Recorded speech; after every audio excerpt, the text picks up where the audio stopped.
नमस्कार, मैं अतुल वर्मा एक बार फिर से स्वागत करता हूं। आज आपने बाजारों में एक ठीक ठाक सी गैप अप देखी है। कल के वीडियो को याद कीजिएगा, मैं सबसे पहले वही बात बताने की कोशिश कर रहा हूं। कल मैंने जो वीडियो किया था उसके लास्ट के 5-7 मिनट में मैंने बहुत डिटेल में अलग अलग सिनेरियो आपके सामने बताया था और ये बताया था कि अगर बाजार 250 से 300 पॉइंट का गैप अप लेती है तो अपने पास एक जूस रहेगा, लेकिन अगर मार्केट 400 पॉइंट के आसपास गैप अप लेगी तो कोई जूस नहीं रहेगा। वहां पर ये वही बताया था कि पहले 1 घंटे का हाई बहुत इंपॉर्टेंट होगा। मार्केट आज की करीब 300 पॉइंट ऊपर खुली, 300-325 पॉइंट ऊपर खुली और उसके बाद थोड़ा सा ऊपर जरूर गई, करीब 100 पॉइंट और जैसे ही 400-425 पॉइंट का एक रेंज बन गया निफ्टी का कल के मतलब क्लोजिंग से ऊपर की साइड में, जो कि 25,022 के आसपास बाजार पहुंची, वहां से फिर मार्केट ने नीचे का असर देखा। पहले 1 घंटे का जो हाई था वो मार्केट में कभी आज निकला नहीं। तो कल की अगर वीडियो आपने ध्यान से देखी है, लास्ट पार्ट उसका देखा है, तो आज आप बहुत सारी चीजों में बचत कर पाए। पहला चीज मैंने ये बताया था कि आप किसी भी कीमत पर अगर पहले घंटे का हाई नहीं निकलता तो कॉल वॉल मत खरीदिएगा, मार्केट आपको कंफ्यूज कर सकती है। अगर आपने नहीं किया तो बचे, क्योंकि उसके बाद बाजारों में एक छोटी सी यूं कहिए डिप जैसी ही चली, जिसमें मार्केट आज के ओपनिंग के नीचे जाके क्लोज किया। और ये भी एक अच्छी बात नहीं है कि जब बाजारों में इतना बड़ा गैप अप हुआ हो और आप ओपनिंग के बाद नीचे आके क्लोज करें, वो एक अच्छी चीज नहीं है। साथ में मार्केट में जो जूस की मैंने बात करी थी, वो जूस जितना है उतना ही रहा। करीब 250-300 पॉइंट के बाद कोई बहुत ज़्यादा बचता नहीं है। लेवल की चर्चा करी थी मैंने आपके सामने कल, उन लेवल्स के आसपास मार्केट ने रिएक्ट किया है। कल मैंने कुछ ये चार्ट आपको दिखाया था जो अभी आपके सामने है। ये कल मैंने चार्ट दिखाया था जिसमें 3 लाइनें आपको दिख रही हैं। साफ बताया था कि अगर मार्केट 24,875 की रेंज में खुलता है, जो कि जाहिर सी बात है मार्केट उसी रेंज में खुला, और ऊपर की साइड में 25,049 का नंबर है, वो इंपॉर्टेंट नंबर है। आज हाई क्या है? 25,022 आज का हाई है। मार्केट करीब 24,870 के ऊपर के आसपास में खुला और जो क्लोज किया है मार्केट ने, या यूं कहिए जो नई वाली पूरी कैंडल आज की बनी है, जो कि अब आप देख सकते हैं, वो इन्हीं तीनों लाइनों के बीच में बनती दिखी है। और इसमें बुरा ये है कि जो रेड लाइन आपको दिख रही है उसके नीचे हम क्लोज करे हैं, यानी कि 24,951 के नीचे की क्लोजिंग थोड़ी बेहतर नहीं लगती है। कैंडल रेड है, रेड का मतलब है कि जो दिन का दौरान है वहां पर थोड़ी सी ऊपर प्रॉफिट बुकिंग हुई। मैंने ये भी आपको बताया था कि पहले घंटे का हाई नहीं निकलता तो फिर एफआईआई का मसल्स पावर आ सकता है, वो देखने को मिला है। शायद उन्होंने, जो कि आपको मालूम है 91-92% आपका एफआईआई यहां पर मंदी की पोजीशन में पिछले काफी दिनों से है, जो कि एक ऐतिहासिक रूप से हो रहा है। ऐसे में मार्केट में वापस से उसने शायद अपनी पोजीशन को डिफेंड करने की कोशिश करी है और वहां से एक नीचे का दबाव देखा है। लेकिन आगे क्या, इसकी चर्चा हम अभी आज ही के वीडियो के लेटर पार्ट में करेंगे। अब निफ्टी बैंक निफ्टी में बहुत सारी अलग अलग सिनेरियो क्रिएट होंगे।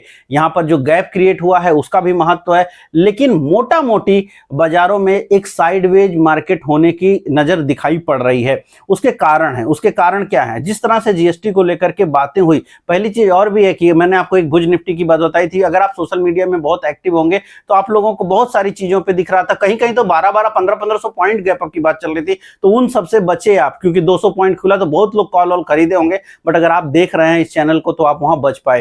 ठीक एनालिसिस करने के लिए बहुत डेटा की जरूरत होती है, और जो मैं आपके सामने कंपाइल करके रखने की कोशिश हर वीडियो में करता हूं।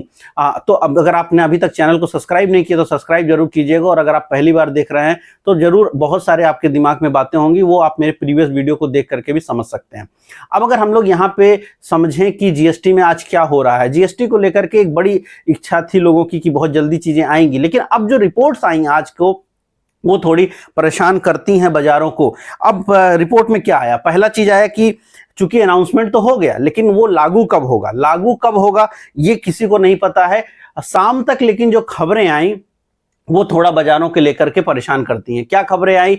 खबर ये आई कि दीपावली तक जो है इसका नोटिफिकेशन होने की बात है, चूंकि प्रधानमंत्री ने लाल किले से बोला 15 अगस्त को कि दीपावली के आसपास तक हो जाएगा। तो वित्त मंत्रालय के साथ उनकी आज बैठक भी है, वहां पे एफएम है, वहां पर और बाकी लोग हैं जो इस पूरे के पूरे से चीजों को देखते हैं, उनके साथ उनकी बैठक हो रही है। उसके पहले जो मीडिया रिपोर्ट्स हैं वो यही कह रही हैं कि मोटा मोटी आप मान के चलें इनके नोटिफिकेशंस तो जल्दी आ जाएंगे, इन पर चर्चा होगी, स्टेट स्तर पर चर्चा होगी, और इसीलिए जो आपका ऑटो कंपनियां हैं वहां पर एक मुनाफा दिखा है। वो भी मैंने कल बताया था कि ऑटो कंपनियों में आपको एक बढ़िया मुनाफा दिखेगा, क्योंकि वहां पर 28 का 18 होने की मोस्ट लाइकली प्रोबेबिलिटीज हैं, और सीमेंट में भी थोड़ा दिखा, थोड़ा व्हाइट गुड्स सेक्टर में भी दिखा, लेकिन बाकी जगहों पे वो चीज नहीं दिख रही है। उसके पीछे कई सारे कारण हैं, उसमें कई सारी रिपोर्ट भी हैं। अब ये क्या बताती हैं? ये बताती हैं कि भाई अगर आपको पहले से ही पता है कि भाई रेट कट होने वाला है, यानी कि दाम घटेंगे, जीएसटी रेट कट होगा, जीएसटी के दर घटेंगे तो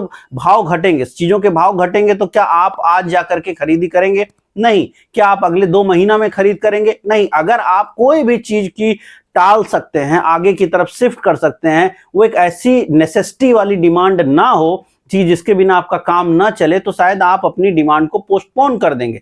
तो यद्यपि चूंकि अगर ऑटो की बात करिए, सीमेंट की बात करिए, हर एक चीज जो ऐसी चीज है कि जिसको पोस्टपोन किया जा सकता है।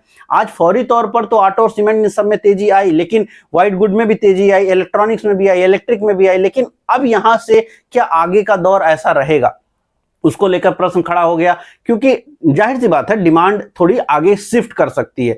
अब शाम को जो खबर आई ये है कि वो इस नोटिफिकेशन तो अभी आ जाएगा आपका आने वाले आपका दीपावली तक, लेकिन उसके बाद ये लागू होगा अप्रैल 26 से। अप्रैल 26 का मतलब तकरीबन यहां से 6-6.5 महीने की दूरी है। अब 6.5 महीने बाद अगर वो लागू होगा तो इन 6.5 महीनों में 2 क्वार्टर आएगा। 2 क्वार्टर का मतलब हुआ 2 बार रिजल्ट्स आएंगे कंपनियों के, और उन दोनों ही क्वार्टर में प्रॉब्लम यह है कि जब मुझे मालूम है कि मुझे 6 महीने बाद सामान सस्ता मिलेगा तो मैं तो अभी खरीदूंगा नहीं, तो यहां पे कंपनियों की जो सेल्स है और जो ग्रोथ है वो घट सकती है, उसको घटते हुए दिखाई पड़ सकती है। और ये एक प्रॉब्लमेटिक बात है, क्योंकि अमूमन क्या होता है जब जीएसटी के रेट कट होते हैं वो तुरंत से लागू हो जाते हैं, उसके हिसाब से कंज्यूमर बिहेवियर चेंज नहीं हो पाता है। लेकिन यहां पर चूंकि कंज्यूमर के पास एक समय दिया गया है तो उसका बिहेवियर भी उसी हिसाब से होगा, और जिसका खामियाजा कंपनियों की सेल्स पर आएगा, तो वो अभी आएगा। ये एक बड़ी प्रॉब्लम है। दूसरी प्रॉब्लम ये है, और इसके नाते आप मार्केट में जो शाम को या दिन के दौरान आपने थोड़ी नीचे की तरफ मौके देखे हैं, क्योंकि मैंने कल आपको डिटेल किया था कि इस पूरे के पूरे जो प्रक्रिया है जीएसटी की, इसको लेकर के कुल मिला के 700-750 पॉइंट ही मार्केट को अगर हम बाकी फैक्टर को जीरो कर दें तो अब बनता है। वो मैंने आपको समझाया था क्यों उतना, क्योंकि 1.20 लाख करोड़ के आसपास का ही आपका जो है यहाँ पे सरकार को नुकसान होता है, यानी आम जनता के पास उतना एक्स्ट्रा पैसा जाएगा जिसका इतना ही इंपैक्ट क्रिएट हो रहा है। अगर आपने नहीं देखा तो कल की वीडियो देख लीजिएगा। तो अल्टीमेटली जब इतना ही है, अब उसको भी आप आगे शिफ्ट कर रहे हैं, मतलब वो कि आने वाले वक्त में धीरे धीरे करके 6 महीने बाद होगा, फिर कब सेल आएगी, फिर कब वो चीजें होंगी, तो उसके हिसाब से होगा। दूसरी चीज है इसमें छोटी छोटी संशोधन किए जाने की भी बात उठी है। मीडिया रिपोर्ट्स ये कहती हैं कि जो इंश्योरेंस कंपनियां, और आज इंश्योरेंस कंपनियों के प्रमुख लोगों की एक मुलाकात हुई एफएम के साथ, और वहां पे उन्होंने मांग करी है, क्योंकि यहां पर ये बात कही जा रही है कि 18% जो इंश्योरेंस में आपका जीएसटी लगता है उसको घटाकर 5% या 0% कर दिया जाए। बात तो ये तो बड़ी अच्छी है, इससे तो इंश्योरेंस सस्ता हो जाएगा, लेकिन वहां पर एक छोटी सी ट्रिक लगा दी गई है, और वो है आईटीसी, यानी जो इनपुट क्रेडिट टैक्स क्रेडिट होता है, इनपुट टैक्स क्रेडिट जो मिलता है कंपनियों को। इसका एग्जांपल अगर आप नहीं जानते हैं तो ये कुछ इस तरह से है कि मान लीजिए एक इंश्योरेंस कंपनी है, वो एडवर्टीजमेंट करती है, और वो करती ही है, दिन भर आप टीवी पे दुनिया भर के इंश्योरेंस कंपनियों के ऐड देखते रहते हैं। अब जब वो ऐड करते हैं तो ऐड के लिए पैसे देते हैं एडवर्टाइजर को, और उसके बाद वो क्या होगा, वो उनसे जीएसटी चार्ज करता है। उस जीएसटी को वो जीएसटी में शो करते हैं, और अल्टीमेटली उनको उसमें जीएसटी का लाभ मिल जाता है। लेकिन अब यहां पर कहा यह गया है कि 18% को घटाकर हम 5% या 0% जीएसटी कर देंगे, लेकिन हम ये आपका आईटीसी जो है हटा देंगे, यानी इसका बेनिफिट आपको नहीं मिलेगा। अब कंपनियों को इसमें उन्होंने जो कैलकुलेशन करा है उससे ये हो रहा है कि जो आपकी प्रीमियम कॉस्ट होगी, यानी कंज्यूमर के रूप में आपको प्रीमियम तो सस्ती पड़ेगी, लेकिन उसको बेचने का जो कॉस्ट होगा जो इंश्योरेंस कंपनी को बेयर करना है, चूंकि ऐड तो उनको रन करना ही पड़ेगा, तो वहां पर वो चूंकि आईटीसी का लाभ नहीं ले पाएंगे, तो उसके आधे उनको नुकसान होता दिख रहा है। यानी नेट उनको नुकसान हो रहा है। तो एज ए कंज्यूमर हो सकता है हमें आपको फायदा हो रहा हो, मगर चूंकि सेलर के रूप में कंपनी को नुकसान हो रहा है, वो चाहती है कि उसको आईटीसी का लाभ मिले। और जो उन्होंने कहा है, मतलब जो इंडस्ट्री है वो कह रहे हैं कि हमको आप बेनिफिट ही मत दो, लेकिन आईटीसी का बेनिफिट रहने दो, हमें 0 से 5% में मत डालो, और अगर डालना है तो फिर आईटीसी के साथ ही डालिए। सरकार से वो गुफ्तगू करेंगे आने वाले वक्त में। तो अभी कई सारी ऐसी बातें सामने आएंगी। कहीं कहीं पर बात उठ रही है कि क्या सेस बढ़ेगा, क्योंकि वो भी एक बड़ी चीज है कि अगर आपने जीएसटी घटा दिया, सेस ऐड कर दिया, तो फिर प्रॉब्लमेटिक हो जाएगा। तो अब ये एक उहापोह की स्थिति में जा रहा है कि सेल्स घट सकती है कंपनियों की, क्योंकि कस्टमर को पता है, कंज्यूमर को मालूम है कि अगले 3 महीने बाद, 6 महीने बाद रेट घटेंगे। आपको मोबाइल फोन खरीदना है, 6 महीने बाद भी आप खरीद सकते हैं। कोई जरूरी तो है नहीं कि आप अभी एसी जाके खरीदेंगे, आप 6 महीने बाद भी फ्रिज खरीद सकते हैं, आप 6 महीने बाद गाड़ी खरीद सकते हैं। तो इन सभी के आज उनमें आप मोमेंटम देखें, लेकिन वो कंटिन्यूएशन में नहीं बदल रहा है। कंटिन्यूएशन क्या होता है? वो ये कि आज आपने खरीदा, कल कोई और उसी शेयर को खरीदेगा, परसों कोई और उसी शेयर को खरीदेगा, तो धीरे धीरे करके नया पैसा उसमें जाता रहेगा और वो पर्टिकुलर स्टॉक ऊपर जाएगा। लेकिन ऐसा नहीं होता दिखता है। क्यों? क्योंकि यहां पर और लोग उसको बाई करने के लिए बचेंगे, क्योंकि भाई कंपनी का जो 2 क्वार्टर के रिजल्ट आएंगे वो तो थोड़े गड़बड़ हो सकते हैं। तो ऐसे कई सारी बातें जो हैं अब सामने निकल के आ रही हैं। तो अब यहां इसके नाते क्या है कि थोड़ा सा मार्केट अब यहां पे डाइसी होता दिख रहा है, या यूं कहिए कंफ्यूज होता दिख रहा है। अब यहां पर आज के लो और आज का हाई इंपॉर्टेंट है, क्योंकि जिस तरह की कैंडल का जन्म आज हुआ है, ये अपने आप में कंफ्यूजन क्रिएट करती है। तो अब आज का हाई और आज का लो अगर आगे आपका ब्रेक होगा, उसके हिसाब से फिर मार्केट रिएक्ट करेगी। जबकि आज बाजारों में तेजी दिखी है सारे, अगर आप मेन इंडेक्स देखें, Nifty, bank Nifty, mid cap, small cap, तो सब ग्रीन में है, लेकिन सब ऊपर से थोड़ा डाउन हुए हैं। और बैंक निफ्टी तो एक समय बिल्कुल बहुत फ्लैटिश हो चुकी थी, तो वहां पे वो तेजी नहीं, क्योंकि जाहिर सी बात है बैंकिंग सर्विसेज को जीएसटी का कोई लाभ नहीं मिलेगा। तो अगर आप आज के कॉन्सेप्ट में, यानी आज के मार्केट के लिए, अगर आप जीएसटी के कॉन्सेप्ट को हटा दीजिए या जीएसटी के बेनिफिट को हटा दीजिए, तो मार्केट बिल्कुल फ्लैटिश रहने की कोशिश कर रही थी। सिर्फ जीएसटी के नाते जिनको एक्स्ट्रा बेनिफिट हो रहा था, और मीडिया में चूंकि 2-3 दिन का खूब बज था, तो वो नाते में क्या हुआ कि लोगों ने सुबह खरीदने की कोशिश करी है, और इसलिए उन स्टॉक्स में रैली रही है। ऑटो में, सीमेंट में, व्हाइट गुड में, इलेक्ट्रॉनिक्स में, इस टाइप की इलेक्ट्रिकल प्रोडक्ट्स, इनमें थोड़ी ज्यादा बाइंग रही। लेकिन अगर आप सेक्टोरल देखें कि मतलब स्पेसिफिक देखें कि आईटी क्या हुआ, मंदी में किया, मीडिया मंदी में रहा है, और वहीं पर फार्मा मंदी में रहा है। ऑटो में तेजी रही है, फाइनेंशियल सर्विसेज में तेजी रही है, निफ्टी बैंक में कोई बहुत तेजी नहीं रही, सिर्फ 0.5% बढ़ा है, एनर्जी फ्लैट रहा है, मेटल में थोड़ी तेजी रही है, बाकी बहुत ज्यादा नहीं। कंज्यूमर गुड्स और ऑटो, जब 4% कंज्यूमर ऑटो बढ़ गया, कंज्यूमर गुड, खाने पीने के सामान बढ़ेंगे, नेस्ले जैसी हैवी वेट कंपनी करीब 8% बढ़ गई, तो वहां पर तेजी दिखी है। मारुति जैसी कंपनी 8% बढ़ी है, इसलिए ऑटो इंडस्ट्री इतना ज्यादा बढ़ दिखी है, फोकस में दिखी है, और निफ्टी इसके नाते ग्रीन में रही है। ओवरऑल मार्केट थोड़ी कंफ्यूज हो चुकी है। अब अगर हम लेवल्स की चर्चा करें, तो जैसे मैं 2 बार बोल चुका कि नीचे बॉटम और टॉप आज का इंपॉर्टेंट हो गया। तो अब अगर बाजार 24,800, ये नंबर याद रखिएगा, 24,800, यद्यपि आज का लो 24,850 के आसपास में है, लेकिन आप 24,800 याद रखिएगा।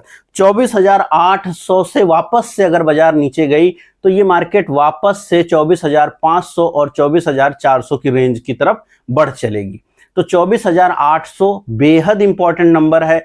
आने वाले वक्त में कल परसों अगर ये कभी भी ब्रीच होता है, इसके नीचे मार्केट जाती है, तो बाजार आपकी 24,400 की तरफ जाएगी। इसका ये अर्थ नहीं होता कि जैसे ही ब्रेक होगा वैसे ही तुरंत ही गिर जाएगी, नहीं। तो मार्केट धीमी गति से, यानी उसका ट्रेंड जो है उस तरफ की तरफ हो जाएगा, यानी मंदी की तरफ हो जाएगा।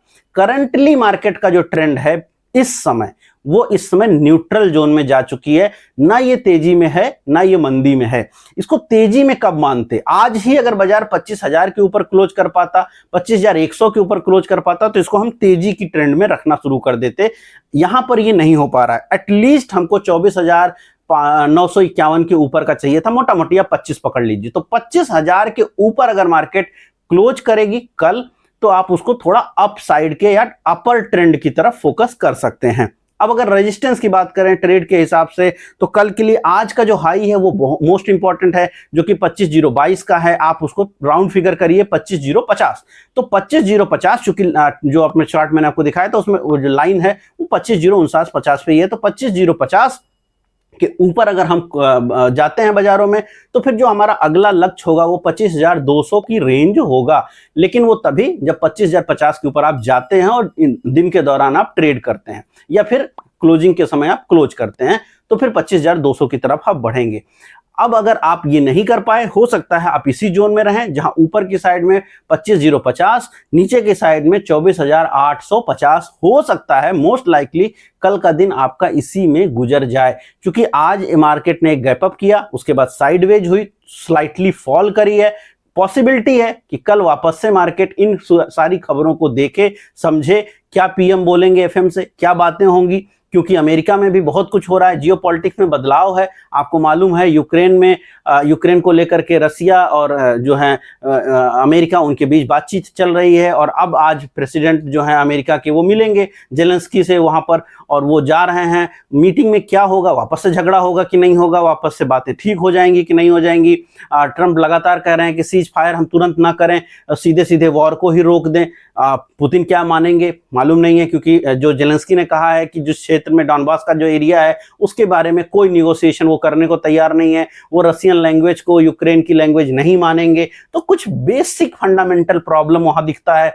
यूरोप के बहुत सारे लीडर भी आज जो है अमेरिका में हैं, वहां पर इंडिया भी बात कर हो रही है उस पर, क्योंकि जो ये तेल खरीद का मामला है पूरा, अब ये विपक्ष अमेरिका का गर्म कर रहा है और उसमें इंडियन लॉबिंग जो है काम करती दिख रही है। यहाँ पर भारतीय सरकार थोड़ी ठीक स्थिति दिखती है मुझे, कि एटलीस्ट लॉबिस्ट के माध्यम से ही वहां पर विपक्ष में इसको एक बड़ा मुद्दा बनाया है। अब वहां पर चूंकि बात हो रही है, और बात ये हो रही है कि भारत ने ऐसा क्या कुकर्म कर दिया कि आपने उसके ऊपर टैक्स लगा दिया और बाकी चाइना के ऊपर आपने नहीं लगाया।